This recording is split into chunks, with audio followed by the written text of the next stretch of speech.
سلام متتبعات، سلام الاخوات، كي دايرين بخير؟ كنتمنى تكونوا بخير ان شاء الله دائما وابدا بخير. اليوم جيت باش نقدم لكم هذا العصير الزوين الرائع الصحي المنعش.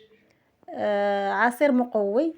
هذا العصير كيصلح للدريات اللي كتكون فيهم السخفه.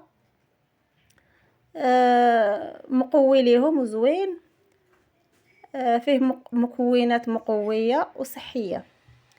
كنحتاجو في المقادير نص كيلو تاع الليمون، وكنحتاجو جوج بنانات. اللي بغى تضاعف المقادير كيمكن لها تضاعف.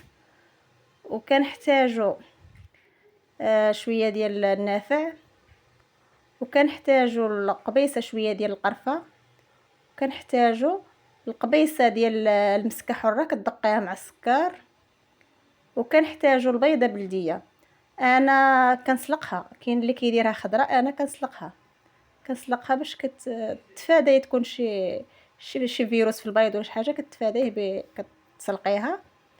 وكنحتاجو المذاق، غير باش تقادي المذاق كنحتاجو الفانيلا. انا درت سكر فانيلا، يمكن لك ديري شي حاجه شي منسم اخر من اختيارك. كنجمعوا المقادير، كنعصروا الليمون وكنجمعوا معاه المكونات وكنطحنوهم، كيعطينا هذا العصير الرائع الزوين المقوي. كيصلح للدريات اللي كتجي مسخفه. وإلا وصلتي اختي لهنايا ديري معاك واحد الجيم.